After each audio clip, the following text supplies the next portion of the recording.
For the very first time, I am charging my Tesla Model S using hydrogen.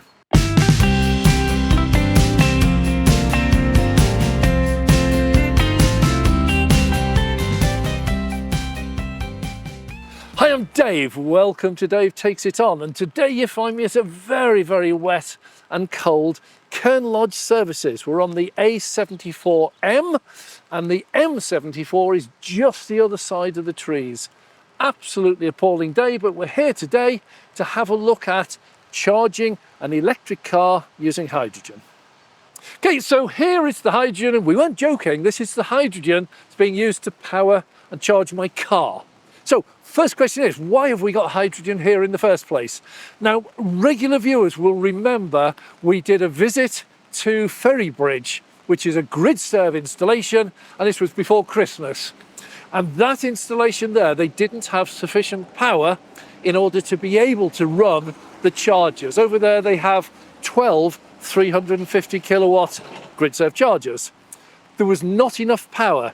So in Ferrybridge they decided the answer to that was, let's put a diesel generator in there. Now it was running on biodiesel, so a little bit of okay, but it was a diesel generator.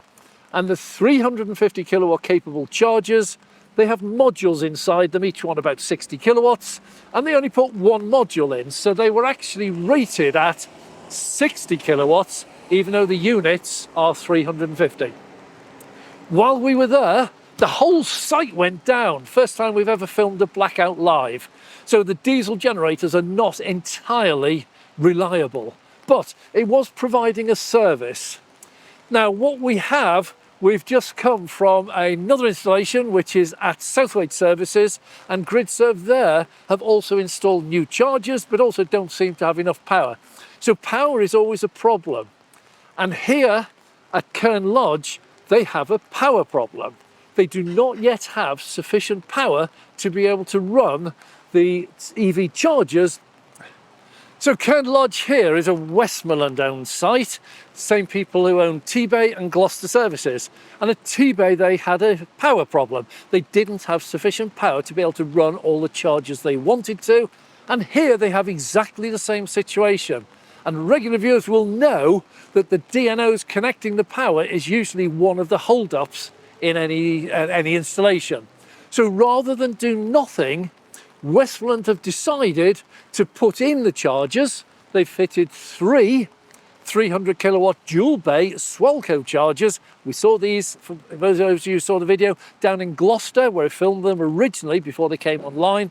And because they haven't got the power to run these, they've installed a hydrogen generator.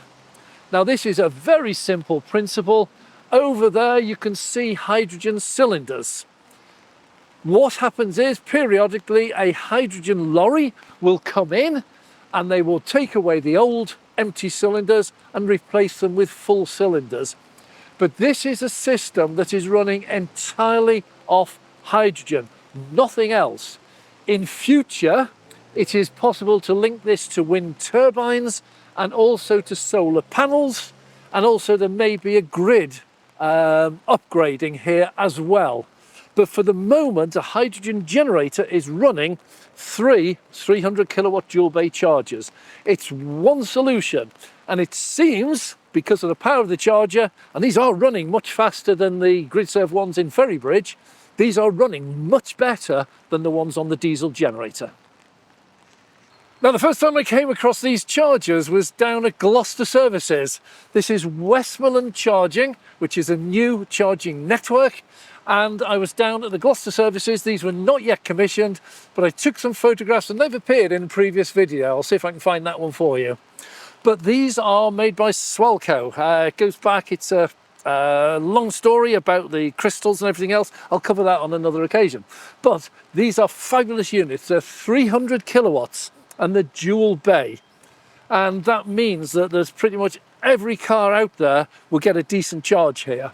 I've got a Tesla Model S, my max, it's an older one, but my maximum is 150 kilowatts, so even if we're sharing, mine is still capable of reaching the maximum, and most cars are. So these are fabulous ones. There's a very, very great difference which you'll see here, which is there's an advertising screen, And I'm told, when I was last talking to a Swelco engineer, that these can be programmed for anything. They are quite capable of taking all the data from inside the charger, the speed, the charging curve, the ramp, the current, the amps and everything, and displaying that on the screen for those interested. This one isn't set up for that. This is obviously set up in advertising mode. So wherever you are, you can sell advertising space on these. And these are probably going to be popular because people are here for a little while. So these are great. They have the contactless here. They are £30 pre-authorization fee, and the connection and everything went totally smoothly. The car is charging very nicely. The screen goes back to advertising after a set number of seconds, but you just touch the screen. It's fabulous to have a touch screen this size, really unusual, but you still keep a bit of the advertising. You're now getting a bit of detail. I don't know if there's anything else that it will do. No, doesn't do that. Cancel that. So no, this one's not set up for displaying all the information. But what we have here, I'm up to 65% state of charge, pulling 41 kilowatts, been here just 8 minutes. That's the amount of energy I've got. So these are quite descriptive. This is the other side, so this one's showing available. And there's a total of 3 chargers here, so total of 6 charging bays, and all 6 of them are powered entirely off the hydrogen, which you can see over in the background. So this is a really, really interesting way of getting chargers online if and when there's not sufficient power. Different networks will tackle this in different ways, but here at Westmoreland they've said we want the chargers up and running, let's put the hydrogen in and run that until we can take over with something better. So Kenn Lodge, and I'm assuming that's part of Kenn Lodge. It's very interesting to look at the different ways that different charging networks will tackle a shortage of power. GridServe, as we found out on many occasions, is quite happy to put in chargers and use available power on the site, even if that means throttling the chargers down. We've seen many instances where they have 350 kilowatt chargers which have been downrated to 60 kilowatts. The principle seems to be it's best to get something there while we're sorting out the power. If we look at Tesla, they seem to have the opposite approach. They will not open up a site until they have sufficient power to power all of the chargers at the correct speed. It does mean that their installations will sometimes take longer because they have to wait for that power. But it's one where I think they're probably protecting their reputation. They don't want chargers that are running slow, whereas GridServe will take the hit. It's better to have chargers there than not. Now, here we are at Westmoreland Charging, Westmoreland Services, and these have taken a totally different approach, which is the hydrogen generator. And their approach is really, let's give them full power. If we can get full power, let's get the generator running, and then let's get the power organised, or if it's already organised, let's wait for it to be connected. And when it's connected, at some point, I'm assuming that will be redundant and phased out. However, we did notice, I commented, that generator down there can also take a feed from wind turbines and solar panels. So there's a possibility here that they're never going to do the electrical upgrade.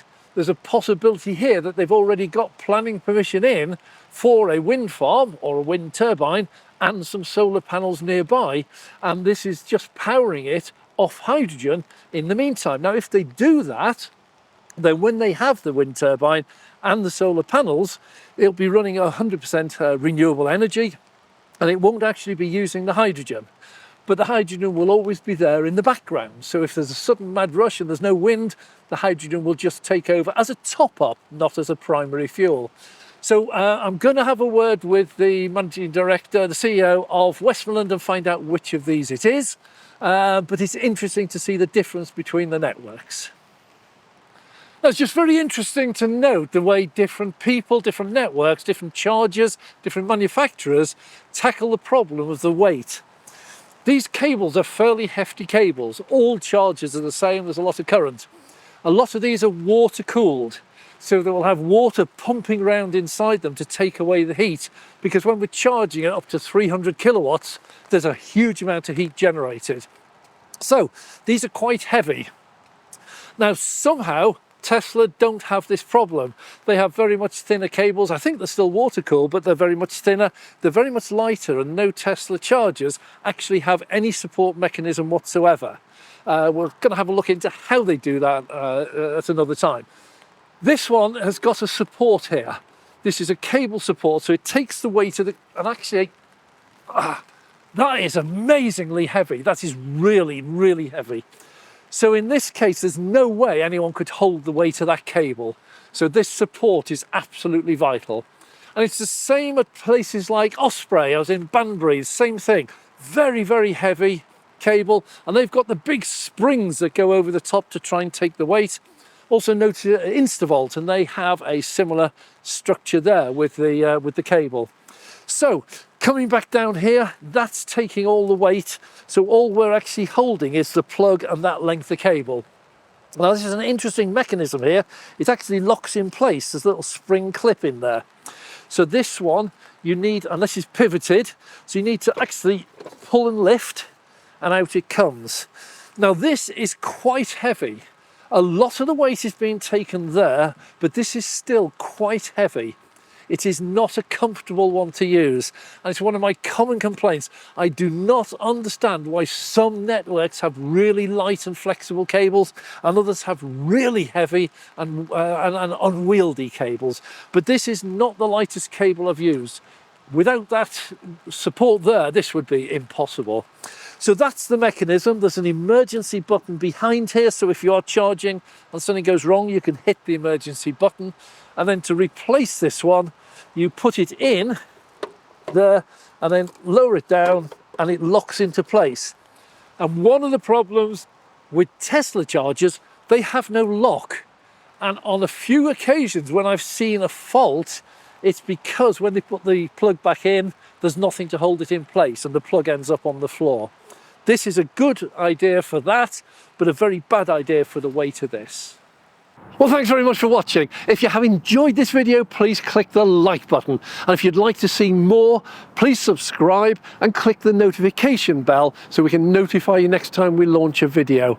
And a massive thank you to all our Patreon supporters. It is your support that enables us to go out and make these videos for you. So thank you very much for your contribution. I'm Dave.